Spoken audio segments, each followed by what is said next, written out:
Hello everyone, welcome to घर से UPSC. तो बेसिकली आज का हमारा लेक्चर नंबर 8 2018 का जीएस पेपर आज हम सॉल्व करेंगे। ओके, तो अब तक हमने 2011 से लेकर के 2017 तक के पेपर को पूरा सॉल्व कर चुके हैं। अब 18 का पेपर बाकी है, ठीक है। तो 18 से लेकर के अब ज़्यादा नहीं 23 तक हम जाएंगे और पूरे पेपर हो जाएंगे। तो फिर से जो रूल रहता है हमेशा हर बार की तरह, वही मैं फिर से बता रहा हूँ कि पहले आपको पीवाईक्यू की 2018 की पीडीएफ को खुद से सॉल्व कर लेना। अगर आपने खुद से सॉल्व अब तक नहीं किया तो पहले कर लो, उसके बाद ही ये लेक्चर देखना, ठीक है। और लेक्चर देख लेना तो मतलब जैसे आप सॉल्व करना तो उसके बाद ही ये लेक्चर देखना, ताकि आपको थोड़ा सा आपको एक एनालिसिस मिल सके कि आपने किस तरीके से सॉल्व किए थे, क्या क्या गलतियाँ की थी, कहाँ पे किस तरीके से और लॉजिक लग सकता है, राइट। तो वो सारी चीज़ें आपको थोड़ी पता लग जाएगी, ठीक है। तो स्टार्ट करते हैं। ये ए सेट है, ठीक है, 2018 का ये पेपर है। ओके, तो देखते हैं। इसमें सबसे पहला क्वेश्चन है, in the first Lok Sabha the single largest party of the opposition was Swatantra party. एक फैक्ट दे रखा है, in Lok Sabha a leader of opposition was first recognise in the 1969। ये लक्ष्मीकांत में दे रखा है। अगर आपने पॉलिटी पढ़ी है तो वहाँ से आपको ये पता लग जाता है, ये तो फैक्ट ठीक है। In Lok Sabha in if a party does not have a minimum 75 members, he leader of opposition can not be recognise as its leader can not be recognise as the leader of opposition. तो 75 members नहीं है, यहाँ 10% का होता है।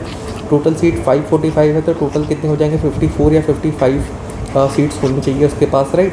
तो तीसरी गलत हो जाएगी, यहाँ पे क्या हो जाएगा, ओनली वन हो जाए या फिर ओनली वन पेयर हो जाएगा या फिर सेकेंड ओनली, ठीक है। Which of the following is a leaf modification occurred in the desert area to inhibit water loss. ये पीवाईक्यू है, सेम क्वेश्चन इसके पहले भी रिपीट किया जा चुका है, आई थिंक 2016 या 15 में था, राइट। और उसी का सेम क्वेश्चन ही पूरा रिपीटेड है, सेम वो भी थे, ऑप्शन भी सेम है, hard vaccine leave, tiny leave, thorn instead of leaves, ये तीनों हो जाएंगे। क्या हो जाएगा, 1 2 3 हो जाएगा इसमें। फिर अब देखो एनएसए को ये 70 राउंड सर्वे का सिचुएशन सर्वे है। राजस्थान एक fact has a highest percentage share of agriculture house hold among its rural house hold. हो सकता है out of the total agriculture house hold of a country little over 60% belong to OBC. OBC है। अब बाकी का मतलब ये कह रहा है कि 40% में एससी भी आते हैं, एसटी भी आते हैं, जनरल भी आते हैं, राइट। बाकी सारी कास्ट आती हैं, सिर्फ 40% में। ये तो थोड़ा डेटा थोड़ा एग्जैक्रेशन लग रहा है कि 60% तो नहीं होगा। केरला में देख लेते हैं, Kerala 60% of agriculture house hold reported to have received maximum income from sources other than agriculture activities. तो वहाँ हो सकता है केरला थोड़ा इस मामले में डेवलप्ड है, तो 60% से ज़्यादा लोग मे भी एग्रीकल्चर के अलावा और सारी एलाइड एक्टिविटीज़ से पैसे भी ला सकते हैं या फिर कोई और भी इनकम हो, तो राइट, तो हो सकता है। तो इसमें क्या हो जाएगा, first and third only, right. और सेकंड ऑप्शन यहाँ पे एक ऐसा फैक्ट है जो थोड़ा लग रहा है कि एग्जैगरेटेड है, तो इसको हम सीधे काट देंगे, राइट। तो it will be extreme statement 1 and 3 only 2 pair will be the answer. फिर नेशनल ग्रीन ट्रिब्यूनल और सीपीसीबी का यहाँ पे क्वेश्चन है। National green tribunal was establish by the act, हाँ, NGT 2010। CPCB by and created by executive order of the government, नहीं। CPCB ये PYQ भी है, सीपीसीबी आ भी चुका है, 2022 में भी आया हुआ था, राइट। डायरेक्ट ये क्वेश्चन पूछ लिया था कि किस एक्ट से, यही से क्वेश्चन बन गया था। तो ये होता है, देखो पीवाईक्यू करने का, और पहले भी ये पूछो, अगर आपने पहले लगाया था तो आपको पता होता है ये एग्जीक्यूटिव ऑर्डर से नहीं बना है। फिर NGT provide environmental justice help reduce the burden of litigation in higher court, हाँ, यही काम करता है। Where CPB promote cleanness stream wells aim to improve quality of the air in the country, तो हाँ, second will be the correct यहाँ पे, ठीक है। फिर next question, question number 5, the parliament India can place particular law in the 9th schedule of the constitution of India, हाँ, ठीक है। The validity of law in the 9th schedule can not be examined by any court, no judgement can be made on it, ये गलत हो जाएगा। Judicial review यहाँ पे है, ठीक है।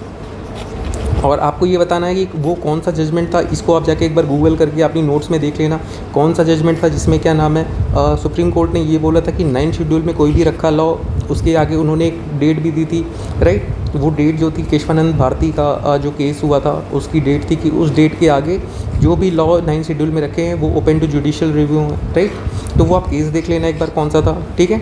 तो इसमें क्या हो जाएगा, इसमें 1 ओनली या फिर ओनली 1 पेयर। वैसे ऐसे क्वेश्चंस में 1 पेयर का नहीं आएगा, इसमें ऐसे ही ऑप्शंस बनेंगे अगर 2 स्टेटमेंट आती है, ठीक है। मर्चेंट डिस्काउंट रेट की बात की जा रही है, यहाँ पे क्या होता है, incentive given by bank for a merchant for accepting payment through debit card pertaining to the bank, amount paid by the banks to their customers when they use debit card financial transaction for purchasing, the charge to a merchant by a bank for accepting payment for his customer through the bank debit cards। अब देखो option A option C ये दोनों को देखो कितने similar है। यहाँ पर बस इंसेंटिव नाम दिया हुआ है, यहाँ पे एक चार्ज का नाम दिया हुआ है। Given by a bank to the merchant, given by a bank to a merchant by a bank, for accepting payment through debit card, for accepting payment through from is customer through the bank debit card pertaining to that bank. देख रहे हो दोनों statement दोनों एकदम similar है, बस यहाँ पे इंसेंटिव है, यहाँ पे चार्ज है। तीसरा क्या कह रहा है, इंसेंटिव गिवन बाई है government to a merchant for promoting digital payment through customer point of sale machines and debit card. तो ये होगा नहीं, सीधे सीधे ए और सी में आ जाओ। 50-50 का यहाँ पे आपके पास हो जाएगा कि आप क्या लेते हो, ठीक है।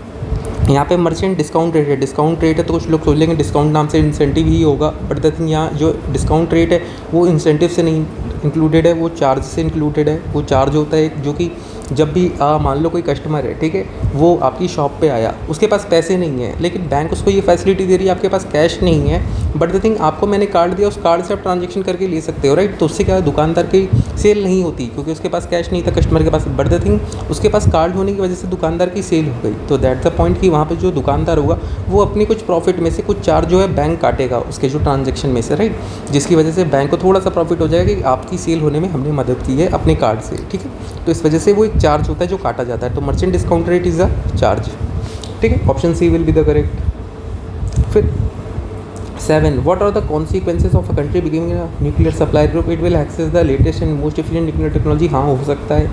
It automatically become the member of the treaty of NPT. तो एनपीटी का ऑटोमेटिकली मेंबर बन जाएगी, ये तो यार ऐसा कुछ है नहीं, राइट। तो ऐसे वर्ड मोस्टली गलत होते हैं ऑटोमेटिकली, राइट।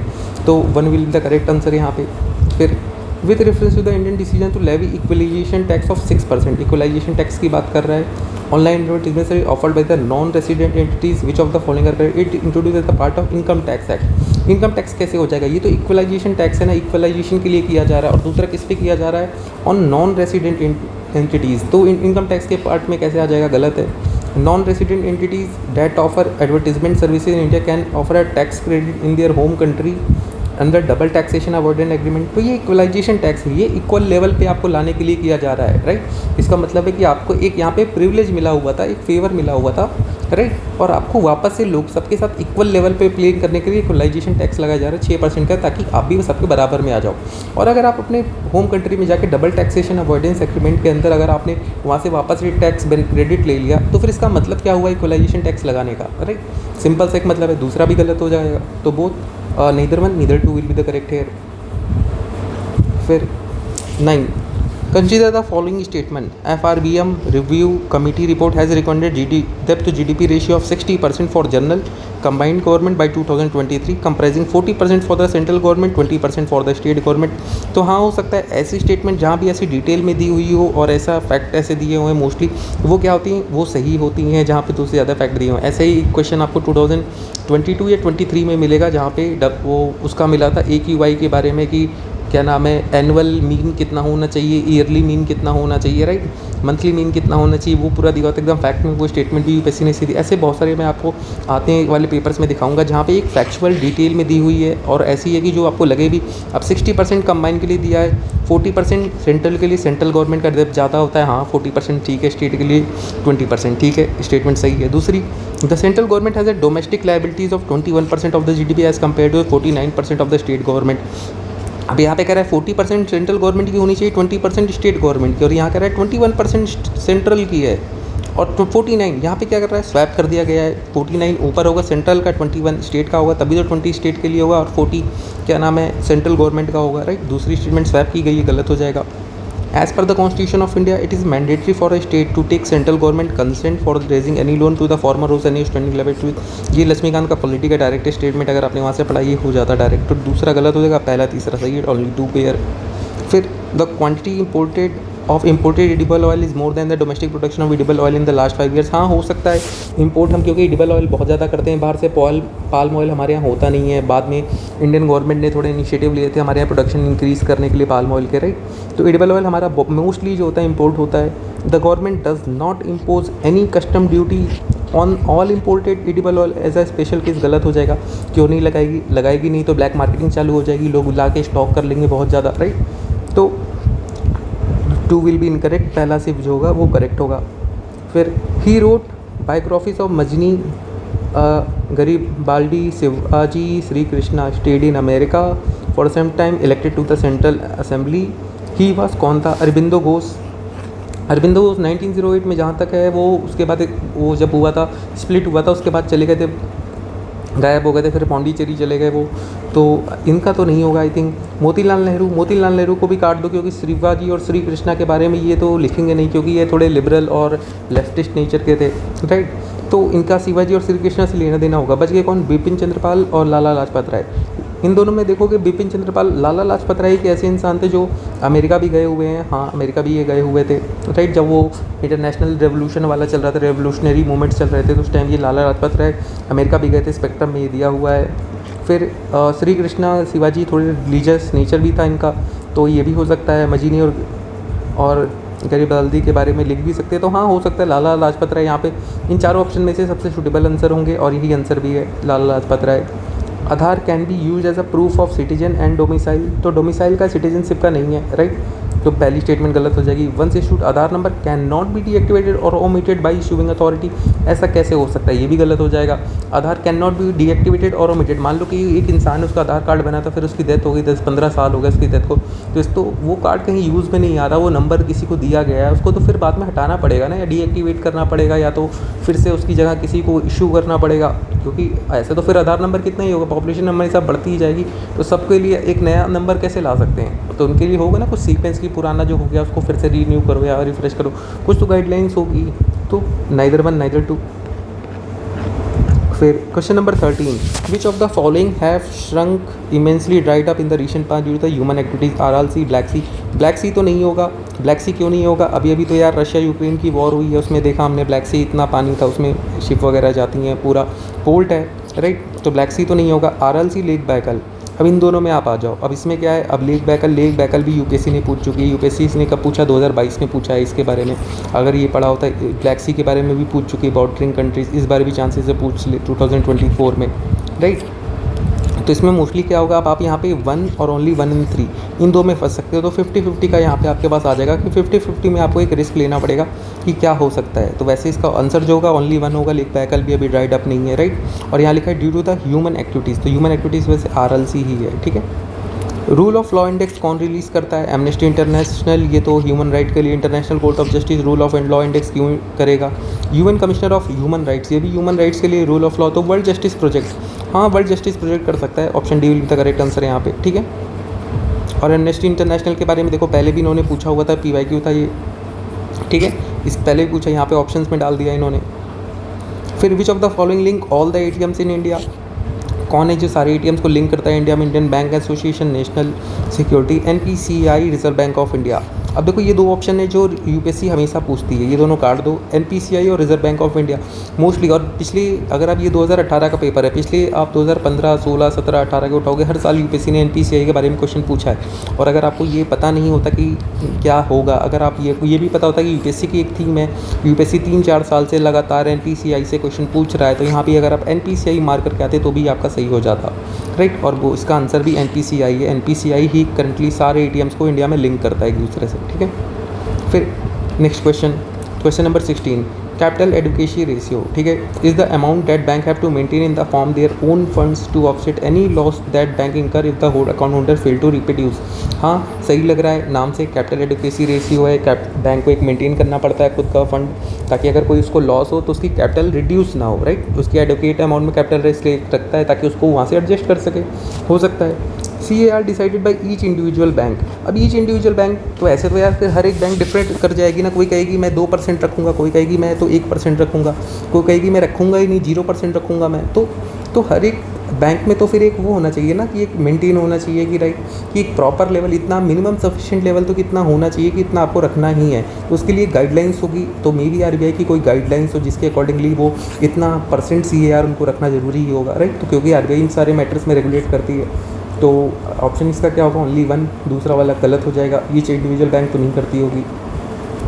फिर the identity platform Aadhaar provide application programming interface, ठीक है, what does it imply, it can be integrated into any electronic device, हाँ हो सकता है किसी इलेक्ट्रॉनिक डिवाइस में इसको कर सकते हैं। Online authentication using iris is possible, हाँ ठीक है। कुछ दिन पहले देखो एक क्वेश्चन भी आया था कि which of the following can be use as a biometric, उसके लिए राइट, रिकॉग्निशन के लिए, तो उसमें था आइरिस आइडेंटिफिकेशन और वॉइस रिकॉग्निशन, राइट, ऐसे काफ़ी चीज़ें थी, रेटिनल स्कैनिंग, तो उसके देखो वहीं से ये आंसर, ये वहीं से स्टेटमेंट बन गया। अगर आपको वो पता होता तो ये भी पता होता, तो आयरिस इज़ पॉसिबल, तो हाँ ये हो जाता आपका बोथ 1 and 2 हो जाता। Very recently which of the following countries lack of people either suffer from surf, famine, acute malnutrition or died due to the starvation caused by the war, ethnic conflict? Angola, Zambia, Morocco, Tunisia, Venezuela, Colombia, Yemen and south Sudan. इन दोनों को मैंने इसलिए mark किया हुआ है क्योंकि इन दोनों में जो तो कंट्रीज़ हैं वो मोस्टली कहाँ की हैं, साउथ अफ्रीका रीजन की हैं। अफ्रीका से यूपीएससी हर साल 1-2 क्वेश्चन पूछता है। अफ्रीका रीजन थोड़ा भी आने वाले में डेवलप होगा, 22nd सेंचुरी कहते हैं अफ्रीका के लिए होगी, राइट। तो अफ्रीका के चांसेस हैं, तो अफ्रीका से हर साल क्वेश्चन आते हैं। और सूडान तो ऐसा है कि हर साल यूपीएससी क्वेश्चन पूछती है, 2023 में भी पूछा हुआ है सूडान की क्वेश्चन, राइट, 2 क्वेश्चन आए हुए थे। तो येमेन एंड साउथ सूडान, तो इसमें मोस्टली का आंसर क्या होगा, येमेन एंड साउथ सूडान होगा, क्योंकि मैंने बताया कि सूडान से यूपीएससी पूछती है मोस्टली, अगर कुछ नहीं तो सूडान के तो पूछती है। तो ऑप्शन में अगर ऐसी चीज़ें आपको देखें जो यूपीएससी जिसने मतलब मोस्टली रिकरेंट थीम्स है, जहाँ पे यूपीएससी ने पिछले 3-4 साल में क्वेश्चन पूछे हैं, तो आप श्योरली साउथ सूडान मार्क करके आना। Regarding Wood despatch which of the following are true? Grant in aid system what introduced, ठीक है, हाँ, तो ग्रांट इन एड, हाँ ठीक है, वो डिस्पैच में कर सकते हैं। Establishment of university was commended, English as a medium of instruction at all level of introduction was recommended, ये गलत हो जाएगा क्योंकि ये नहीं किया था। उन्होंने कहा था वर्नाकुलर होगा, इंग्लिश कहाँ पे होगा, सिर्फ हायर और यूनिवर्सिटी लेवल पे, राइट। तो तीसरी गलत हो जाएगी, 1 and 2 only 2 pair will be the correct. यहाँ ये स्पेक्ट्रम का सीधा क्वेश्चन है, स्पेक्ट्रम में लिखा हुआ है वो डिस्पैच के बारे में। फिर parliament of India which of the following parliamentary committees scrutinize reports announced with the power to make regulations, rules, sub-rules, bylaws conferred by the constitution, all delegated by the parliament are being properly exercised by the executive within the scope of delegation. तो क्या होगा, committee on government assurance subordinate legislation, rules committee, business advisory committee. तो इसमें देखो, इसमें तो सीधी सीधी यहाँ subordinate legislation की बात कर रहा है बी वाले ऑप्शन में, यहाँ पे भी सब रूल्स की बात कर रहा है, डेलीगेशन की बात कर रहा है, राइट, कि कोई और बनाता है और एग्जीक्यूटिव बनाते हैं। और तो मोस्टली क्या होगा, कमिटी ऑन सबऑर्डिनेट लेजिस्लेशन, ठीक है, क्योंकि यहाँ से सारी चीज़ें मैच किससे करें, सबऑर्डिनेट लेजिस्लेशन, मतलब जो सबऑर्डिनेशन पे है कोई जो लेजिस्लेट करता है वो तो बस एक ऊपर एक ब्लूप्रिंट बना के दे देते हैं कि ये फ्रेमवर्क रहेगा, उसमें जो पूरे रूल्स रेगुलेशन क्या होंगे, मेन चीज़ पूरी जो एक्ट के अंदर पूरी फ्रेम की जाएगी वो एग्जीक्यूटिव करता है, वो कौन चेक करता है, सब कमिटी ऑन सबऑर्डिनेट लेजिस्लेशन। बाकी ये चीज़ आपकी लक्ष्मीकांत पॉलिटी में भी दी हुई है, अगर आपने पार्लियामेंट्री कमिटीज़ का चैप्टर पढ़ा है, ठीक है, अगर वहाँ से पढ़ा होता है तो ये भी हो जाता है डायरेक्ट। कमिटीज़ पढ़ लेना, कमिटीज़ के क्वेश्चन हर साल आते हैं, 1-2 एस्टीमेट कमेटी के भी क्वेश्चन आ चुके हैं, राइट। देखो ये सबऑर्डिनेट लेजिस्लेशन का भी आ चुका है, पैक का क्वेश्चन, पब्लिक अकाउंट कमेटी के क्वेश्चन आते रहते हैं। तो ये कुछ इंपॉर्टेंट थिंग्स है जो करके जाना। फिर as per the right to education eligible for appointment as a teacher in a state, a person would be required to possess the minimum qualification laid down by the concerned state council teacher education, ठीक है, मान लिया। दूसरा कह रहा है RTI act for teaching in a primary class में candidate is required to pass a teacher eligibility test conducting according with the national council teacher education guidelines. तो अब यहाँ पे लिखा है national council teacher education guidelines की आपको पास करना, और यहाँ पे कह रहा है कि अगर स्टेट में आपको टीचर बनना है तो आपको उस कंसर्न स्टेट के काउंसिल ऑफ टीचर एजुकेशन की मिनिमम क्वालिफिकेशन को पास करना पड़ेगा, राइट। अब आप मान लो यहाँ प्राइमरी के टीचर आप बनना है, ठीक है, आपको आप पढ़ाओगे कहाँ, आप पढ़ाओगे तो किसी ना किसी स्टेट में ही ना। तो अगर आपको स्टेट में किसी में पढ़ाना है और आपने ये नेशनल काउंसिल टीचर एजुकेशन से आप गाइडलाइन की आप पास कर रहे हो, आपने टेट पास कर लिया है, तो फिर तो आप पढ़ा सकते हो, और आप किसी स्टेट के अंदर ही तो पढ़ाओगे, ऐसा तो नहीं कि कहीं और जा करके पढ़ाओगे, क्योंकि जो स्टेट है वो नेशन के अंदर में ही तो आते हैं। और यहाँ पे लिखा है कंसर्न स्टेट का ही होना चाहिए, तो फिर ये तो थोड़ी पहली वाली गलत हो जाएगी, राइट, इस हिसाब से तो अगर दूसरी को आप सही मानोगे। फिर लिखा है in India more than 90% of teacher education institution are directly under state government. तो क्या पता सेंट्रल गवर्नमेंट के अंदर हो या फिर 90% नहीं हो, कुछ कमी हो। तो तीसरा वाला ऑप्शन भी थोड़ा डाउट में है, तो option 2 will be the correct sure shortly यहाँ पे, ठीक है। फिर चापकुरकुट फेस्टिवल मिज़ोरम, खोंजोम पर्व फेस्टिवल मणिपुर, थांगता डांस सिक्किम। अब देखो यहाँ पे ये थोड़ा फैक्चुअल क्वेश्चन है, ये अगर आपको पता है तो आप कर सकते हो। चापकुरकुट फेस्टिवल मिज़ोरम का ये PYQ है, पहले भी यूपीएससी पूछ चुकी है, ठीक है। बाकी 2 में थोड़ा डाउट है आपको, ठीक है, वहाँ पे अगर आपको पता है तो आप कर सकते हो, नहीं पता तो नहीं कर सकते हो, ठीक है। तो ये क्वेश्चन थोड़ा ऐसा है। बाकी इसमें होगा क्या, इसमें 1 and 2 होगा, मैं बता देता हूँ, ये दोनों करेक्ट हैं। थांगता डांस सिक्किम में नहीं होगा, नाम से ही लग रहा है, थोड़ा लद्दाख रीजन में भी हो सकता है, बट लेकिन खोमचुम परबा ये थोड़ा नॉर्थ ईस्टर्न वाला ही नाम है मणिपुर के लिए, तो हाँ हो सकता है, ठीक है। तो यहाँ पे 1 and 2 होगा। फिर the food safety standard act 2006 replace the prevention of food adulteration 1954, ठीक है, मान लिया। Food safety and authority of under the charge director general of health services union ministry of health and family welfare. क्या पता दूसरी ministry UPSC ministry या department गलत देता है। तो क्या हो जाएगा यहाँ पे ओनली 1 हो जाएगा, ठीक है सीधे। और बाकी ये इसके अंडर में नहीं है, पहले इसके अंडर में था, अब नहीं आता है, ठीक है। इसको आप एक बार फिर से गूगल कर लेना। पहले ये इसी general director general of health services के अंडर में आता था। बाद में जिस साल ये चेंज हुआ था 2017 या आई थिंक 16 में चेंज हुआ था, उसके बाद ही यूपीएससी ने क्वेश्चन फ्रेम किया था। फिर 2 स्टेट सोल्यूशन की बात कर रहे हैं, किस चीज़ के कंटेक्स्ट में होता है अफेयर्स में, चाइना इजराइल इराक। तो इजराइल है ये, तो इजराइल और पैलेस्तीन को लेकर के इस बार भी देखो करंट में चल रहा है इजराइल पैलेस्तीन, तो बहुत पॉसिबिलिटी है कि इजराइल पैलेस्तीन भी क्वेश्चन आएंगे, तो पढ़ के जाना। फिर with reference to provision made under national food security act 2013, the families below the poverty line category below poverty line only are eligible, नहीं ओनली लग गया, काट दो। The eldest women in the house hold of 18 year shall be head of the family of the purpose of the issuance of ration card. हाँ ठीक है, घर में अगर आपके राशन कार्ड है तो आपको पता होगा कि आपकी मम्मी के नाम पे ही होगा, क्योंकि बीच में चेंज हो गया था कि वुमेन्स के नाम पे राशन कार्ड बनेगा पूरा घर का, ठीक है, जो हेड होंगी। फिर pregnant women and lactating mothers entitled to take home ration of 1600 calories per day during and for 6 month thereafter. तो क्या पता 6 मंथ्स नहीं हो, 2 मंथ्स हो या 4 मंथ्स हो, 1600 कैलोरी नहीं हो, 22 हो या 25 हो, राइट। तो कह नहीं सकते, फैक्ट दे रखे, गलत हो सकता है। दूसरा वाला अपने को पता है कि अपने देखा है जनरली, तो सही है, राइट। तो यहाँ पे 2 ओनली होगा करेक्ट, ठीक है, बाकी ओनली 1 पेयर लगा सकते हो इसमें। फिर India enacted the geographical indication of goods act 1919, ठीक है, 1999 in order to comply with the obligation of, क्या है, जियोग्राफिकल इंडिकेशन ऑफ गुड्स की बात आ गई। तो ILO लेबर एसोसिएशन नहीं होगा, IMF लोन की बात करता है, UNCTAD कुछ ऐसा काम नहीं है। WTO एक ऐसी थीम है यूपीएससी की, जो यूपीएससी हमेशा क्वेश्चन पूछता रहता है। WTO से हर साल 1-2 क्वेश्चन आते हैं, तो अगर ऑप्शंस में WTO दिख रहा है तो मार्क करके आना, ठीक है। अगर उससे रिलेटेड कुछ लगा, ट्रेड या गुड्स सर्विसेज ऐसा कुछ। फिर in India state government do not have a coal power to auction the non coal mines लिखा है, क्या पता इनके पास हो। Jharkhand and Andhra Pradesh Jharkhand do not have gold mines, आपने सर्च करके देख लिया क्या कि नहीं है उनके पास? ऐसा तो है नहीं कि आपने हर एक कोना आंध्र प्रदेश या झारखंड का हर एक एरिया ढूंढ लिया, हर एक ज़मीन खोद दी, ऐसा तो नहीं। तो आप श्योर शॉट नहीं बोल सकते ना। Rajasthan has iron ores mines, तो हाँ हो सकता है आयरन ओर्स माइंस हो वहाँ पे, तो only 3 will be the correct here.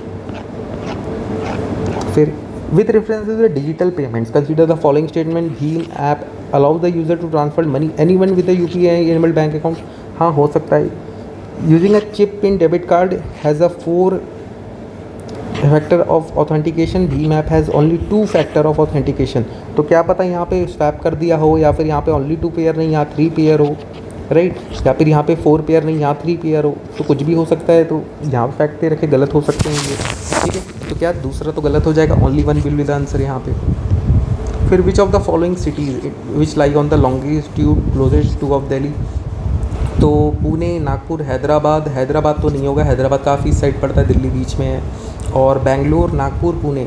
अब यहाँ पे पुणे, नागपुर भी आई थिंक नहीं होगा। आपको A और D में फिर आपको चूज़ करना पड़ेगा, बेंगलोर हो सकता है या पुणे। 50-50 का यहाँ फिर रिस्क हो जाएगा, बाकी आप देख लो, बाकी इसका आंसर बेंगलोर होगा, ठीक है। 50-50 में आपको जाना पड़ेगा, ठीक है। फिर इंटरनेशनल लेबर ऑर्गेनाइजेशन, ऐसे फैक्चुअल क्वेश्चंस में कुछ थोड़ा सा लॉजिक लगाना मुश्किल होता है, क्योंकि स्टेटमेंट्स नहीं होती। स्टेटमेंट्स वाले क्वेश्चन में लॉजिक बहुत आसानी से लगता है, आराम से आप कर सकते हो, ठीक है। बाकी थोड़े अगर ये फैक्चुअल हो जाते हैं तो उसमें थोड़ा सा आपको प्रॉब्लम होगा। 50-50 में आ सकते हो, उसके बाद आपको थोड़ी दिक्कत हो सकती है, ठीक। फिर अगला क्वेश्चन, इंटरनेशनल लेबर ऑर्गेनाइजेशन की बात कर रहा है, उसके कन्वेंशन 138-182 किससे रिलेटेड है? तो चाइल्ड लेबर की बात आ रही है, ये भी लेबर की ऑर्गेनाइजेशन है, हो सकता है। Adaptation of agriculture practice to global, agriculture practice का क्यों होगा? Regulation of food price and food security, labour से क्या रिलेटेड है? जेंडर पैरिटी या वर्क प्लेस, जेंडर पैरिटी की बात कर रहा है, और यहाँ लेबर ऑर्गेनाइजेशन जेंडर पैरिटी हो सकता है, बट यहाँ पे चाइल्ड लेबर दिया हुआ है, तो वो भी child labour will the more correct, ठीक है। तो यहाँ पे आप ऑप्शन ए चाइल्ड लेबर हो जाएगा। फिर which regarding to the money bill is statement is not correct, ये तो आपका डायरेक्ट लक्ष्मीकांत का क्वेश्चन है, पॉलिटी का। अगर आपने लक्ष्मीकांत पढ़ी थी, 1 बार 2 बार पढ़ी है, तो वहाँ से आपका डायरेक्टली हो जाता। A bill set deem to be a money bill if contains only provision relating to imposition, abolition, remission, alteration, regulation of any tax, हो सकता है।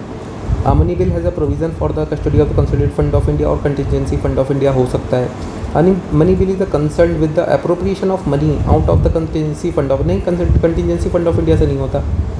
Money will deal with the regulation borrowing of money giving of guarantee to the government of India, हाँ ये भी ठीक है।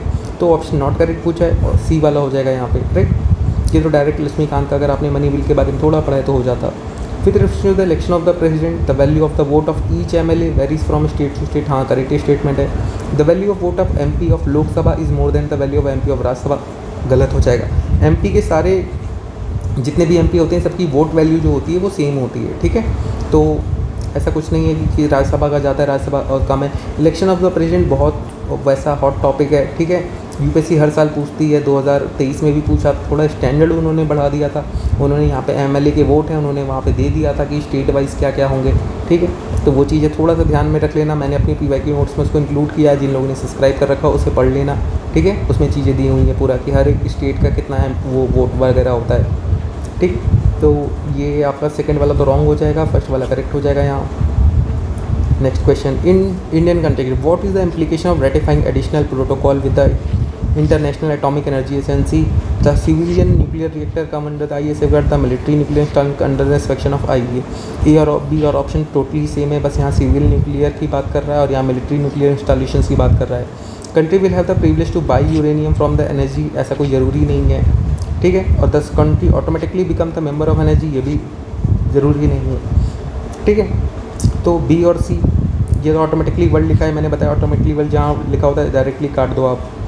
फिर सी, ए और बी आ गया, तो ए और बी में अब आपको देखना है सिविलियन न्यूक्लियर होगा कि मिलिट्री न्यूक्लियर इंस्टॉलेशन। अब मिलिट्री न्यूक्लियर इंस्टॉलेशन से या तो मिलिट्री वाले अपने उसको क्या नाम है गवर्नमेंट उसमें आईए के अंदर सेफगार्ड में क्यों लाएगी भाई? अब मिलिट्री का इंस्टॉलेशन से वहाँ पे क्या पता आईए किसी उसके उसमें आ जाए फेवर में, तो उनकी मिलिट्री इंस्टॉलेशन की सारी चीज़ें तो बता सकता है ना वहाँ पे फिर ये गया। तो मोस्टली चांसेस के हैं civilian nuclear reactor come under the IAEA safeguard, बस उसके प्रोविजंस कुछ और हो जाएंगे, ठीक है।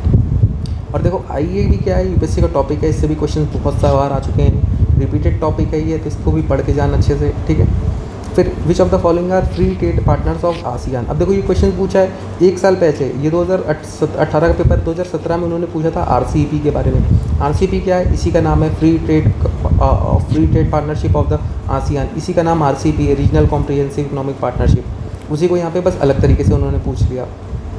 तो बताना है कौन कौन है, तो आसियान में, तो इसमें क्या हो जाएगा, इसमें आई थिंक 6 हैं, 4 के ऑप्शन दिए हुए हैं, तो ओनली 4 पेयर ही का ऑप्शन ही यहाँ बनेगा, ठीक है। तो इंडिया तो होगा ही, इंडिया देखो चारों में है 4 4 4, तो इंडिया तो हर जगह ही होगा, ठीक है। तो फिर इसमें क्या हो जाएंगे, इसमें आपका आई थिंक कनाडा यूएस नहीं है, बाकी Australia, China, India, Japan, India ने बाद में बैक ऑफ कर लिया, ठीक है। तो 1 3 4 5 होगा इसका answer, 1 3 4 5 option C will be the correct answer.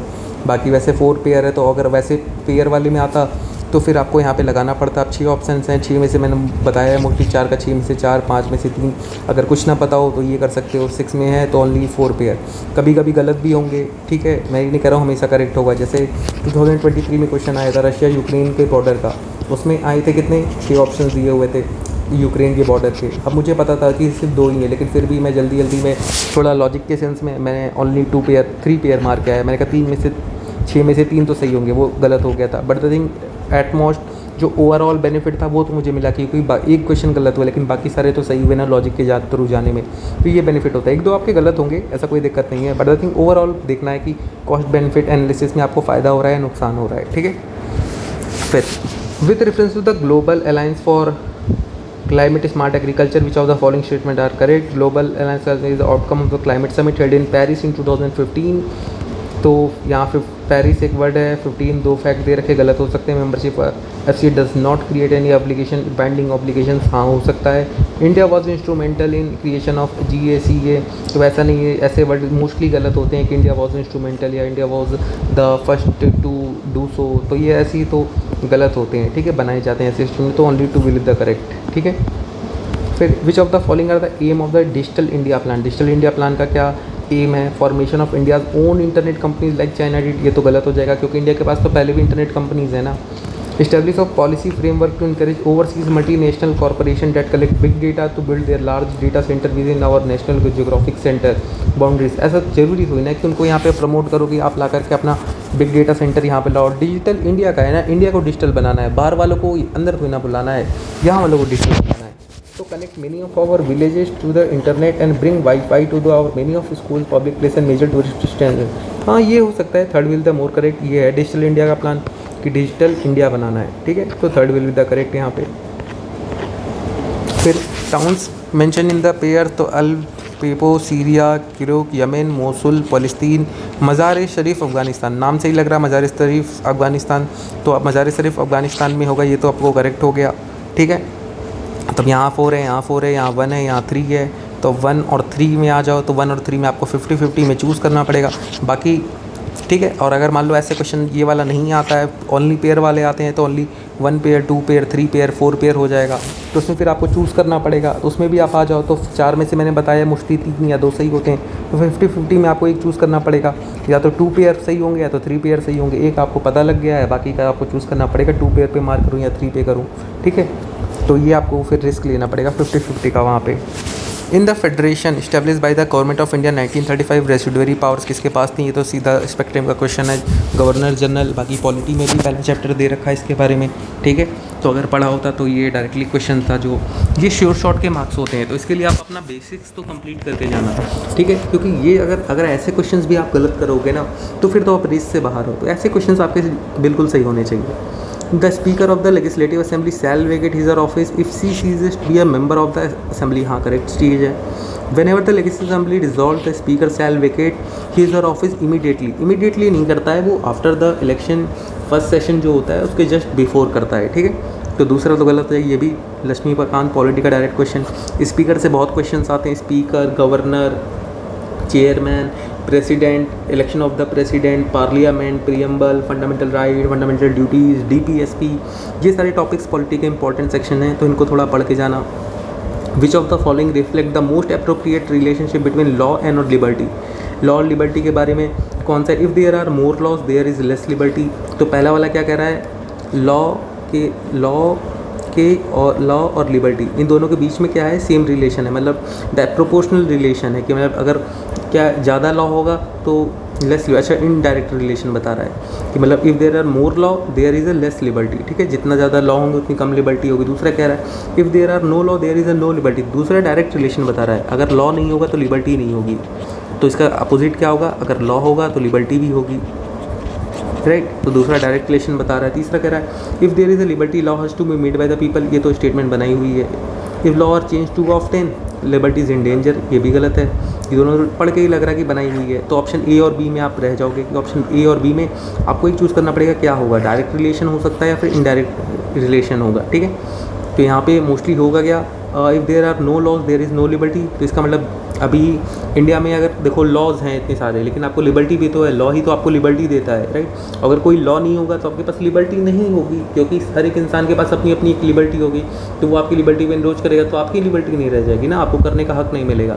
जो आपसे पावरफुल होगा वो करेगा, राइट। जो इसके पास पावर होगी वो अपना हक जताएगा, उसका लॉ होगा, ठीक है।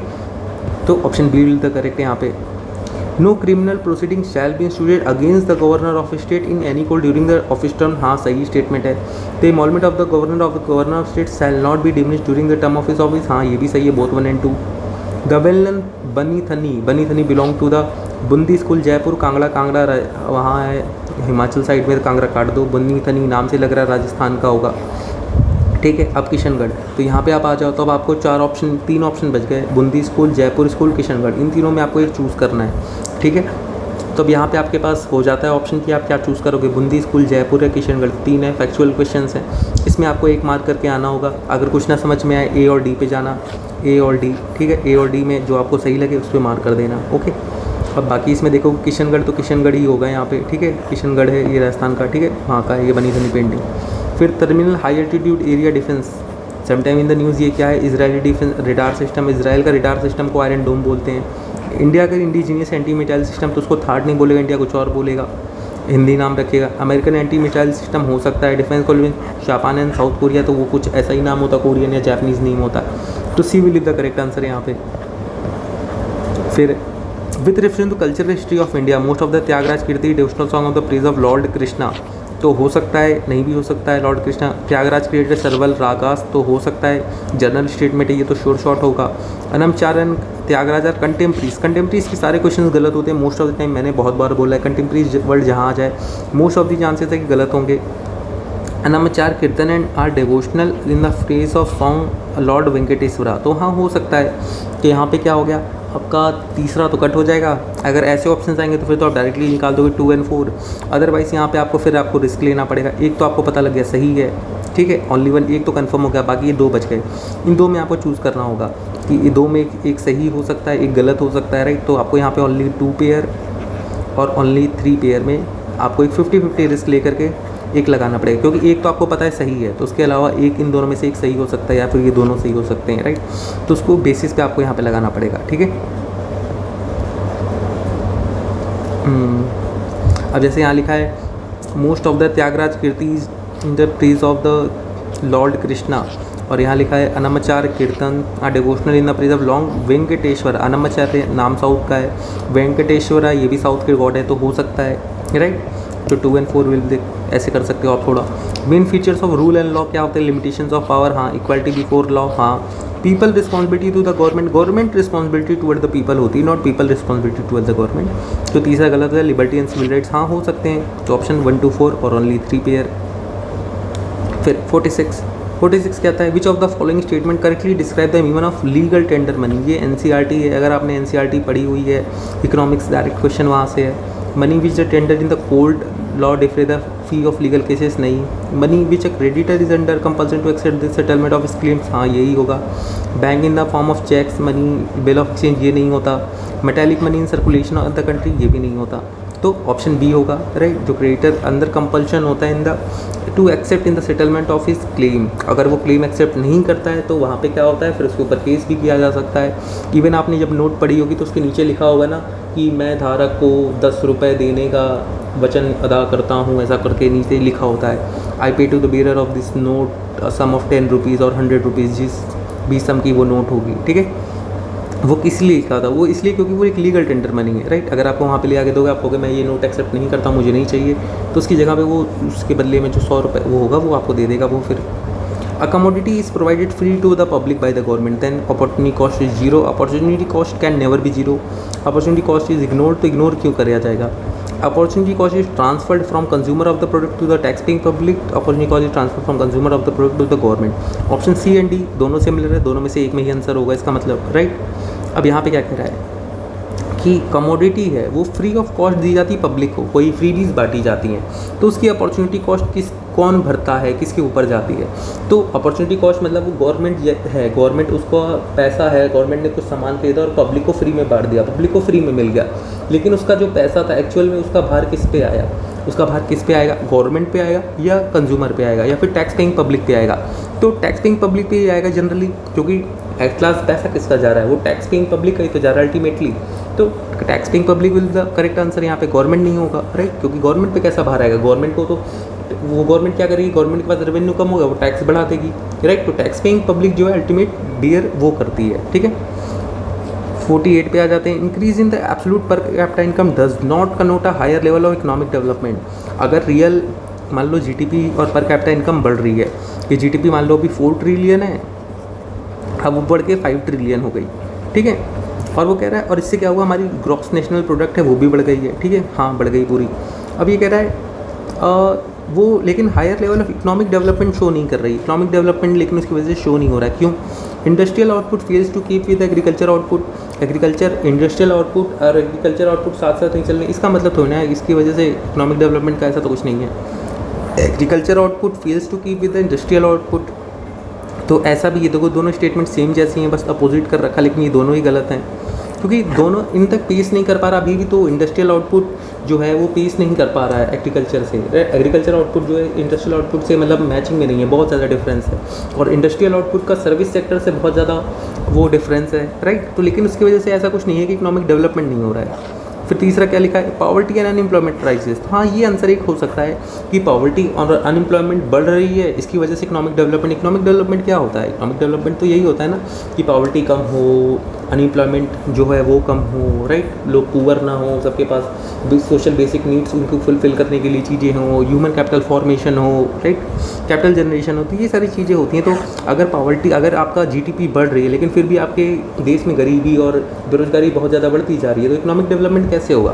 तो C will be the correct answer यहाँ पे। डी क्या लिखा है? Import grew faster than export. तो इम्पोर्ट एक्सपोर्ट का इससे क्या मतलब, राइट। इंपोर्ट अगर बढ़ रहा है तो इसका मतलब लोगों के पास ज़्यादा पैसा है तभी तो वो इंपोर्ट कर रहे हैं, सिंपल सी बात है। तो इकोनॉमिक डेवलपमेंट कैसा कुछ हुआ नहीं।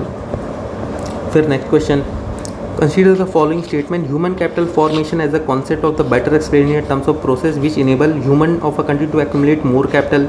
ह्यूमन कैपिटल है ना, ह्यूमन कैपिटल है और मोर कैपिटल ऐसा कुछ नहीं होगा। Increase the knowledge human capital skills capabilities of the people of the country. तो हाँ, अगर ये सारी चीज़ें आती हैं तो ह्यूमन की जो कैपिटल है वो बढ़ेगी, राइट। पर्सनल ह्यूमन कैपिटल जो होती है हाँ बढ़ेगी। Accumulation of tangible wealth, tangible wealth से क्यों होगा, ह्यूमन कैपिटल हमें बढ़ानी है ना, तो वो होगी।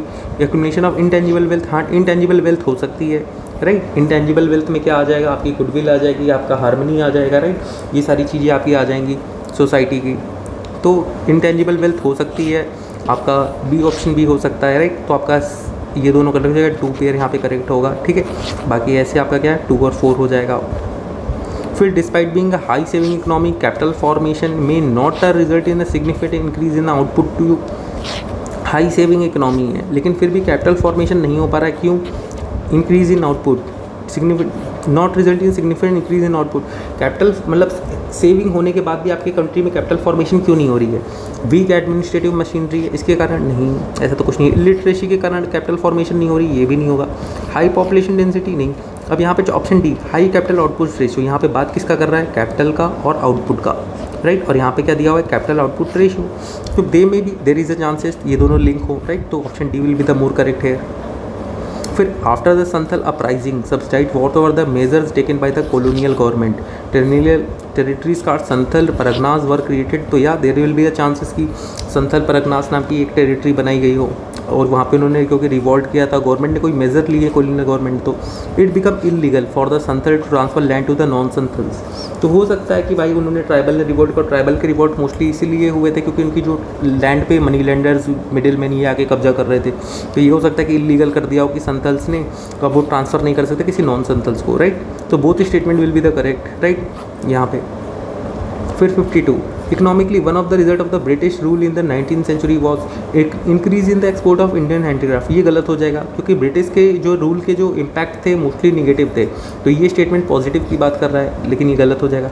Growth in number of Indian own factories, ये भी पॉजिटिव सेंस की बात कर रहा है, तो ये गलत हो जाएगा, ठीक है। फिर कॉमर्शलाइजेशन ऑफ इंडियन एग्रीकल्चर, हाँ तो ये हुआ था इंडिया का एग्रीकल्चर जो तो कॉमर्शलाइज हो गया था, हमारे यहाँ खाने के लिए नहीं थे क्योंकि हमें मोस्टली किस पे फोर्स किया गया था, कैश क्रॉप्स उगाने के लिए, राइट। तो कैश क्रॉप्स हम खा नहीं सकते हैं ना, उसको सिर्फ बेच सकते हैं और वो बिकेगी, खरीदेगा कौन, ब्रिटिश खरीदते थे कम पैसों में, उसके पैसे भी नहीं देते थे, right. Rapid increase in the urban population, ये भी पॉजिटिव सेंस में बात कर रहा है, तो ये भी गलत होगा, राइट। तो होगा क्या, ऑप्शन सी।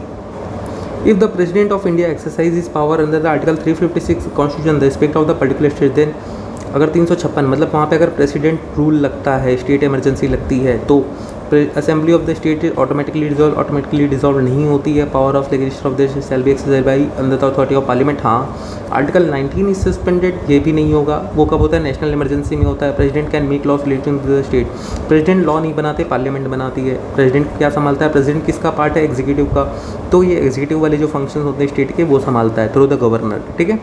तो option B will the correct. फिर यहाँ पे आ जाओ 54 क्राफ्ट हेरिटेज कहाँ का है, पुत्तुकुली सॉल्स। पुत्तुकुली सॉल्स तमिलनाडु, नाम से ही लग रहा है पुत्तुकुली तमिलनाडु से होगा।